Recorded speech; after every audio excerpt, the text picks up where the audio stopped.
नमस्कार मेरे अलीगढ़ स्टडी परिवार के सदस्यों। मैं आपका दोस्त विवेक आपका स्वागत करता हूं।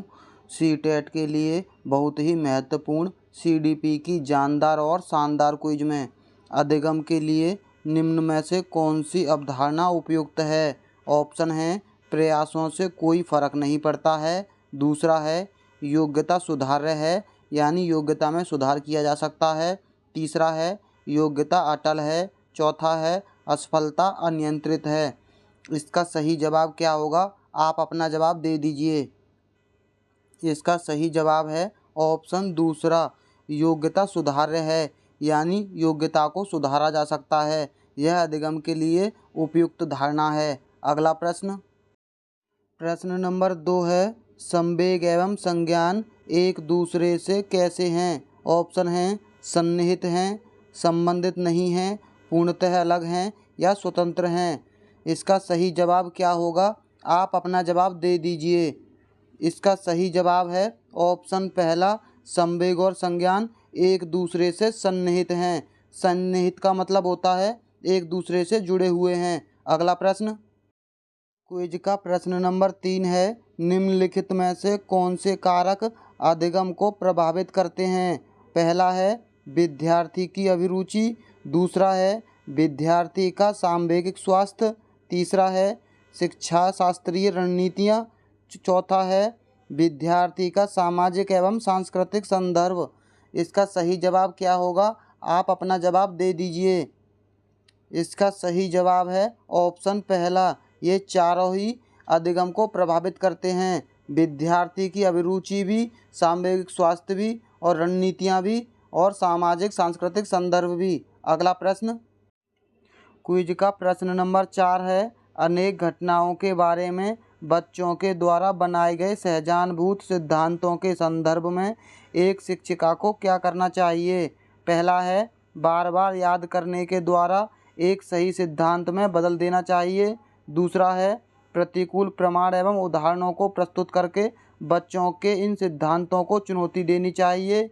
तीसरा है बच्चे के इन सिद्धांतों को अनदेखा करना चाहिए। चौथा है बच्चों को दंडित करना चाहिए। आपका सही जवाब क्या होगा? आप अपना जवाब चुन लीजिए।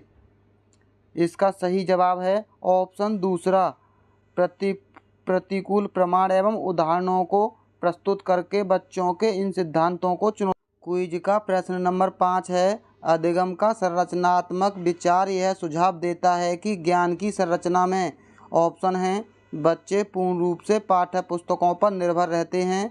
दूसरा है बच्चों की कोई भूमिका नहीं होती है। तीसरा ऑप्शन है बच्चे पूर्ण रूप से वयस्कों पर निर्भर रहते हैं। चौथा है बच्चे सक्रिय भूमिका निभाते हैं।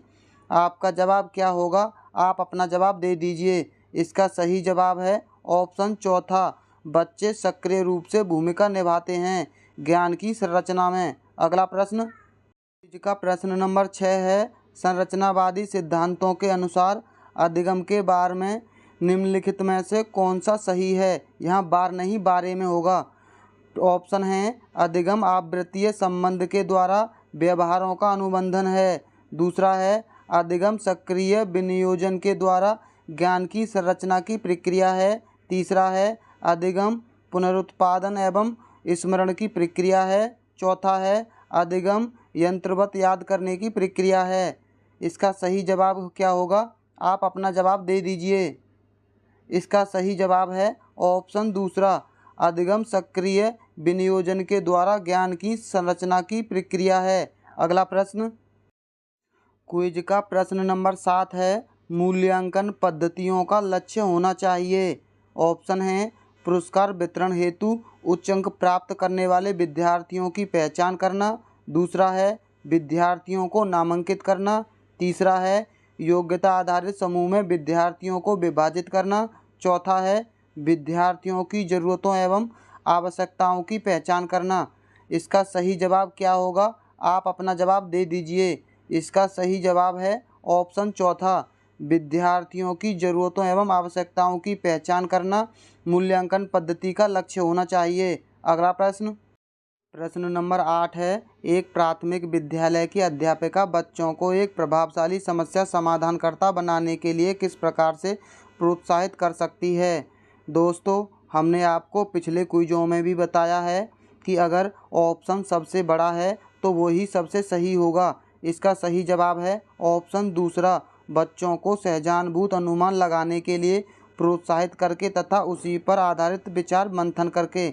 अगर ऑप्शन में सबसे बड़ा ऑप्शन दे रखा है तो आपको और ऑप्शन पढ़ के टाइम वेस्ट करने की ज़रूरत नहीं है। अगला प्रश्न का प्रश्न नंबर 9 है, निम्नलिखित में से कौन सी प्रथाएं सार्थक अधिगम को बढ़ावा देती हैं? पहली है शारीरिक दंड, दूसरी है संयोगात्मक अधिगम पर्यावरण, तीसरी है सतत एवं समग्र मूल्यांकन, चौथा है निरंतर तुलनात्मक मूल्यांकन। साथियों, अगर आपने हमारी वीडियो को अभी तक लाइक नहीं किया है तो सबसे पहले आप हमारी वीडियो को लाइक कर लीजिए। इसका सही जवाब क्या होगा, आप अपना जवाब दे दीजिए। इसका सही जवाब है ऑप्शन चौथा, केवल दूसरा और तीसरा सही है। ना ही हम बच्चे को शारीरिक दंड देंगे और ना ही उनका तुलनात्मक मूल्यांकन करेंगे। अगला प्रश्न क्विज का आखिरी प्रश्न है, समाज में विभिन्न लिंगों के लिए उपयुक्त मानी जाने वाली प्रारूपिक विशेषताओं के बारे में जन सामान्य की अवधारणाओं को क्या कहते हैं? ऑप्शन हैं जेंडर रूढ़िवादिताएं, जेंडर विभेदीकरण, जेंडर भूमिकाएं या जेंडर पहचान कहते हैं। इसका सही जवाब क्या होगा, आप हमें बता सकते हैं। इसका सही जवाब है ऑप्शन पहला, जेंडर रूढ़िवादिताएं कहते हैं। दोस्तों, अगर आपको ऐसी ही क्विज और चाहिए तो आप हमारी वीडियो को लाइक और चैनल को सब्सक्राइब कर लीजिए। तो चलिए मिलते हैं बहुत जल्द अगली क्विज में।